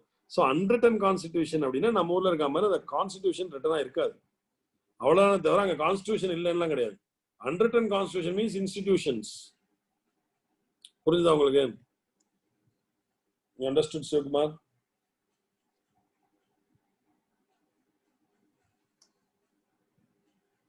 Okay, போட்டுமா next.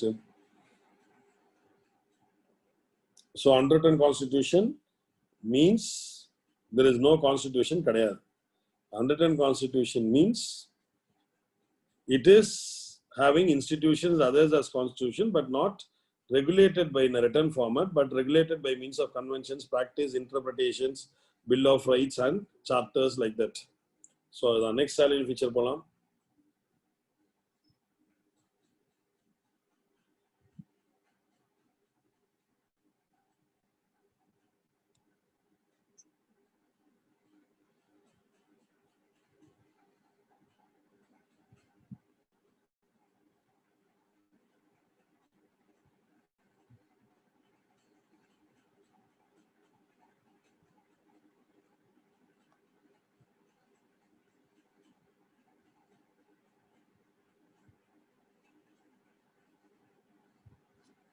Indian Constitution is a bag of borrowed materials. இதை பொறுத்தவரைக்கும் எடுத்துக்கிட்டீங்க அப்படின்னா, there is a famous quotation which says Indian Constitution has been made by ransacking various constitutions of the world. அதான் எனக்கு தெரிஞ்ச ஒருத்தர் is a very big, very rich individual. அவர் தான் சொன்னார், and also is an academician. அவர் சொன்னார், அவரு 2-3 PhD ஃபாரின் யூனிவர்சிட்டிஸ்ல முடிச்சிருக்காரு. பல யூனிவர்சிட்டிஸ் வந்து லெக்சருக்கு போவார், இதுக்கெல்லாம் போவார். அதான் சொன்னார், சார் நம்ம மெஜாரிட்டி ஆஃப் வேர்ல்ட்ல பெஸ்ட் யூனிவர்சிட்டிஸோட லைப்ரரிலாம் நம்ம போனோம்னா அதுல இந்தியாவுக்குன்னு அந்த கண்ட்ரிக்குன்னு அந்த விசிட்டர்ஸ் டைரி வச்சிருப்பாங்க. வந்தோடனே நம்ம அந்த இது எழுதிட்டு வரணும். அதுல பாத்தீங்க அப்படின்னா இந்தியாவுக்குன்னு அந்த பழைய ஆக்ஸ்போர்டு, கேம்பிரிட்ஜ், அமெரிக்கால 7 இந்த மாதிரி பல யூனிவர்சிட்டிஸ் அவர் போயிருக்காரு. எல்லா இடத்துலயுமே அம்பேத்கரோட சிக்னேச்சர் இருக்குங்க. Okay, he has also made his own lengthy understanding of the system. So அந்த மாதிரி வரும்போது பாத்தீங்க அப்படின்னா, இப்போ நம்ம constitution was prepared by ransacking various constitution of the world. So அது எப்படின்னு பாத்தீங்க அப்படின்னா, இப்போ ஃபண்டமெண்டல் ரைட்ஸ் நம்ம அமெரிக்கால இருந்து எடுத்தோம், ஃபண்டமெண்டல் டியூட்டிஸ் பாத்தீங்கன்னா நம்ம USSRல இருந்து எடுத்தோம், டிபிஎஸ்பி பார்த்தீங்கன்னா நம்ம அயர்லாண்ட்ல இருந்து எடுத்தோம், பார்லிமெண்டரி ஃபார்ம் ஆஃப் கவர்மெண்ட் நம்ம பிரிட்டன்ல இருந்து எடுத்தோம், வைஸ் பிரசிடென்ட் ஆஃபீஸ் நம்ம அமெரிக்கால இருந்து எடுத்தோம், 21ல ப்ரொசீஜர் எஸ்டாப்ளிஷ் பை லா நம்ம ஜப்பான்ல இருந்து எடுத்தோம். Okay, due process of interpretation நம்ம அமெரிக்கால இருந்து நம்ம ஜுடிஷியல் எடுத்தது. Judicial basic structure of the constitution is judicial innovation. இந்த மாதிரி ஒவ்வொன்றுமே ஒவ்வொரு இடத்துல இருந்து எடுத்து பார்த்து நமக்கு தகுந்த மாதிரி வந்தது. ஸோ அந்த மாதிரி வரும்போது கவர்மெண்ட் ஆஃப் இந்தியா 1935 தான் majority of the structures we adapted. American IS கான்ஸ்டிடியூஷன்ல இருந்து நம்ம பிலசாபிக்கல் பார்ட் மெஜாரிட்டி அடாப்ட் பண்ணோம். என்ன நான் சொல்றது நோட் மட்டும் பண்ணிக்கோங்க. இப்போ எக்ஸாம் எழுதுறவங்க பிரிட்டிஷ் கான்ஸ்டிடியூஷன்ல இருந்து நம்ம பொலிட்டிக்கல் பார்ட் பண்ணோம். So structural part is from Government of India, philosophical part is from American Irish Constitution, political part என்ன அப்படினு பார்த்தீங்கன்னா British Constitution. இப்போ என்ன லாஜிக்னா இதுல எப்படி தெரியுமா சார் கேள்வி வரும்? The question will be like this: if it is for prelims or for objective type examination, it would come as from which country, which provision, from where this provision. Whereas if it comes for mains, it will come as a critic or it will come as a prize for Indian Constitution, where they will say Indian Constitution is a bag of borrowed materials. Despite that, our constitutional makers know that they are only adapted to various things and not adopted. என்னன்னு புரிஞ்சிருக்குமா? உங்களுக்கு follow பண்ணிருப்பீங்கன்னு நினைக்கிறேன். Indian கான்ஸ்டிடியூஷனை பொறுத்த வரைக்கும் சும்மா எல்லா ஊர்ல இருந்து வாங்கி வாங்கி வாங்கி வச்சுக்கலங்க. நம்ம கான்ஸ்டிடியூஷன் மேக்கர்ஸ் அவங்களுக்கு தெரிஞ்சு நமக்கு தகுந்ததை தான் எடுத்து நமக்கு தகுந்த மாதிரி வச்சுக்கிட்டாங்க அப்படின்றத அவங்க கேட்க வாய்ப்பு உண்டு. ஓகே, ஸோ இதை நோட் பண்ணிக்கோங்க. பிலிம்ஸுக்கு கடைசியாக அதை டிஸ்கஸ் பண்ணுவோம். கவர்மெண்ட் ஆஃப் இந்தியா 1935 அதில் பார்த்தீங்கன்னா judiciary, public service commission, emergency, administrative, office of governor, federal scheme. Adhilakshmi ma'am, இவங்க எழுதுறதுக்கு டைம் கொடுப்போமா இல்ல will just proceed மேம்? அது எப்படி? I don't know about the time management. இல்ல sir they will note and this is இந்த recordings அவங்க பாத்துருவாங்க யூடியூப்ல. அப்படியே போலாமா அப்போ? நீங்க உங்க ஸ்பீட்ல போடலாம் sir. the speed is correct. They will have the recordings on the YouTube. Subscribe பண்ணி they will have the link, so they will revisit and keep on going through on again and again. Okay, thank you. So Government of India Act 1935 வந்து பாத்தீங்கன்னா supreme court பேசிக் structure அங்க என்ன அர்த்தம்? That is what we call as federal court நம்ம சொல்லுவோம். 1772 ஆக்ட்லயே supreme court of கல்கட்டான்னு ஒன்று இருக்கும். அது இதையும் குழப்பிக்க கூடாது. அது 1772 வந்து சுப்ரீம் கோர்ட் ஆஃப் கல்கட்டா வந்து கல்கட்டா உள்ள மட்டும் that would regulate the contractors of East India Company with the East India Company. அதுக்கும் நம்ம சுப்ரீம் கோர்ட்டுக்கு சம்பந்தம் இல்லை. ஃபெடரல் கோர்ட் 1935 வச்சதுக்கும் நம்ம சுப்ரீம் கோர்ட் தான் சம்பந்தம்.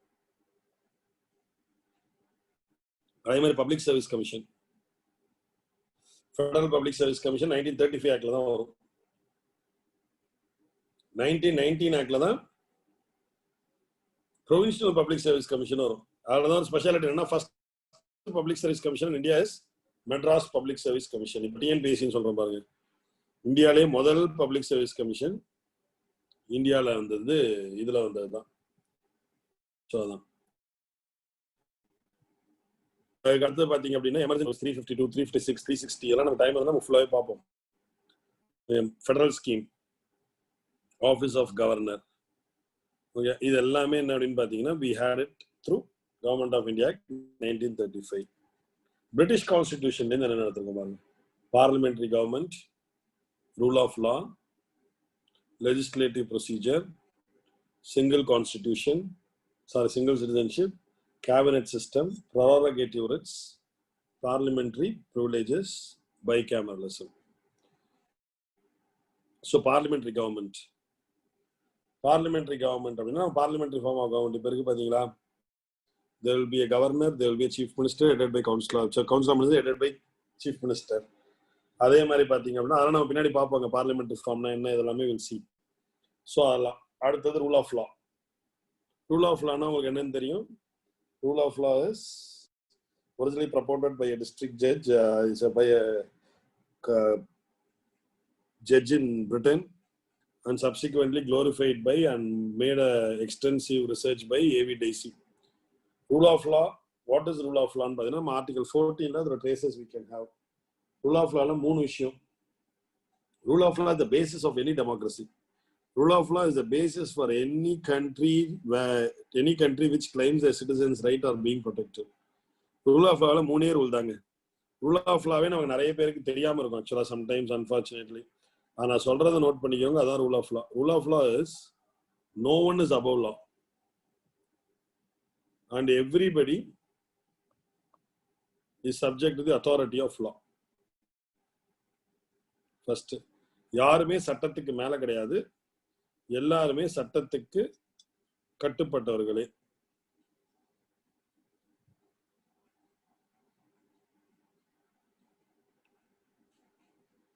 ரெண்டாவது எடுத்துக்கிட்டீங்க அப்படின்னா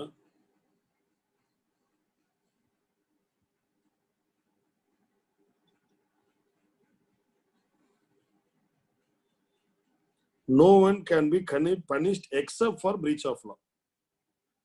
சட்டத்தை மீறும் பட்சத்தில் மட்டுமே தான் ஒருவர் தண்டிக்கப்பட வேண்டும். No one can be punished except for breach of law.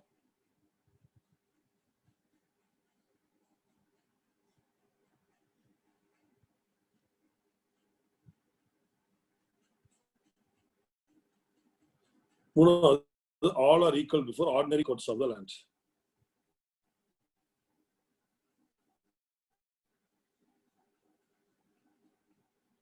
All are equal before the ordinary courts of the land.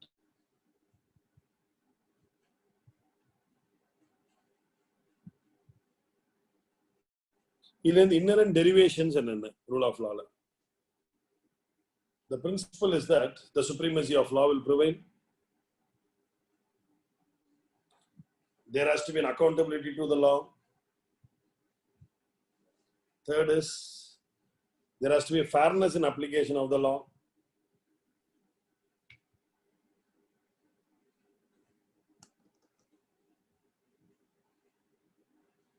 There has to be avoidance of arbitrariness. I will repeat. To establish the principle of supremacy of law, there has to be an accountability to the law. There has to be a fairness in the application of law. There has to be a legal certainty. There has to be an avoidance of arbitrariness.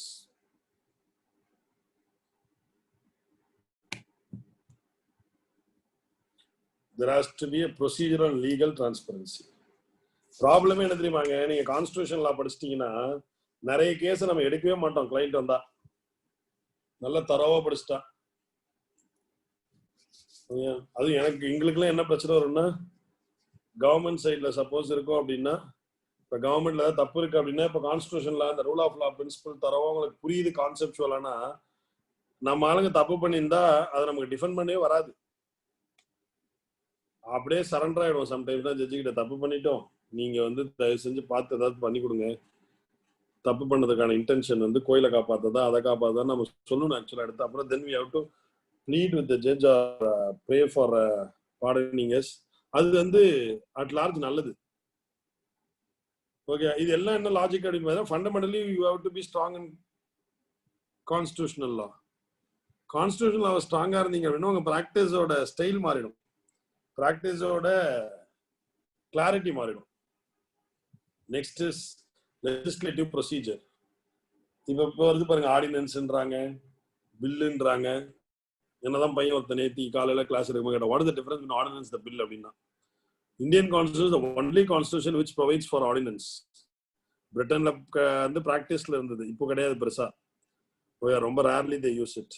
Okay, அமெரிக்கால கிடையாது கான்ஸ்டிடியூஷன்ல. Okay, Indian constitution the only constitution which has a provision for promulgation of ordinance. அவசர சட்டத்தை கான்ஸ்டிடியூஷன்லயே கொடுத்திருக்க ஒரே country India தான். அப்புறம் மசோதாவா மாத்தி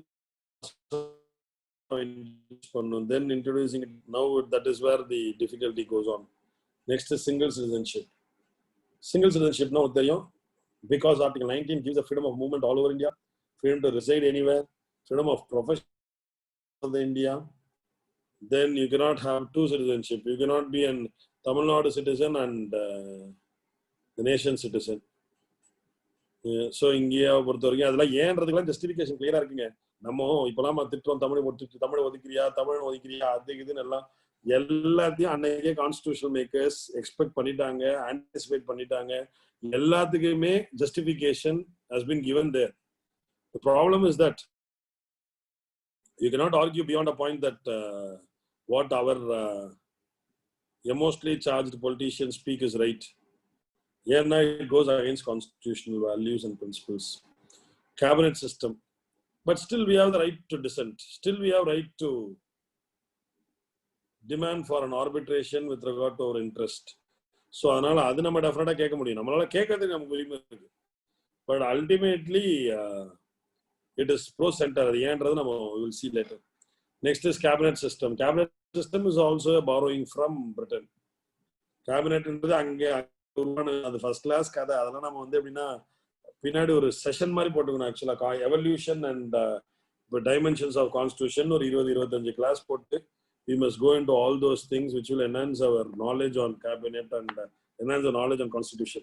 Cabinet evolve ஆன கதெல்லாம் 300 வருஷ ஹிஸ்டரிங்க. கேபினெட்லாம் எவால்வ் ஆனது பிரிட்டன்ல. நம்ம டக்குனிங் எடுத்து அதை நம்ம கான்ஸ்டிடியூஷன் வச்சுட்டோம், அது வேற கதை. பட் கேபினெட் எவால்வ் ஆன பிரின்சிபல்லாம் is very good. Then prerogative rights, you know, Article 32 and 226 of Indian Constitution deals with it. Parliamentary privileges, bicameralism, இதெல்லாம் நம்ம பிரிட்டன்ல இருந்து காப்பி பண்ணோம். பார்த்துக்கோங்க. US Constitution, fundamental rights. Fundamental rights அவங்க கிட்ட எடுத்தோம் அப்படின்றதுனால நம்ம ஒன்றும் ரேண்டமாலாம் எடுத்து போடல. We took it, we modified it to suit Indian needs because principles can transact boundary. You must be knowing that. Concepts can transact boundary, but not the facts. எடுத்து நம்மளோட ஃபண்டமெண்டல் ரைட்டோட அதை மர்ஜ் பண்ணி நமக்கு தேவை என்னவோ. இப்போ ஃபார் எக்ஸாம்பிள் அமெரிக்காவில் வந்து அப்பார்த்தட், அது ரேஷியல் டிஸ்கிரிமினேஷன். நம்ம ஊர்ல பாத்தீங்க அப்படின்னா ரேஷியல் டிஸ்கிரிமினேஷன் கிடையாது. rather that is a discrimination based on caste. So ரெண்டுமே பை பர்த்தா இருந்தா கூட டிஸ்டிங்ஷன் என்ன, அது ரேஸ், இது காஸ்ட். ஸோ நம்ம அபாலிஷன் ஆஃப் அன்டச்சபிலிட்டி கொண்டு வந்து வச்சோம். ஸோ அதுதான் நீங்க இதுல பார்க்க வேண்டிய ஒரு விஷயம். அதுக்கு அடுத்து எடுத்துக்கிட்டீங்கன்னா independence of judiciary, judicial independence, security of டென்யூரோ, இல்லைன்னா ஃபிக்ஸட் சர்வீஸ் கண்டிஷன்ஸோ, இல்லை பேன் ஆன் ப்ராக்டிஸோ, இல்லைன்னா ban on practice after retirement எந்த கோர்ட்ல நீ ப்ராக்டிஸ் பண்ணியோ, கண்டெம்ப்ட் ஆஃப் கோர்ட்டோ, இல்லைன்னா their salaries are charged on the consolidated fund of the state if they are high court. Their pensions are charged on the consolidated fund of the nation.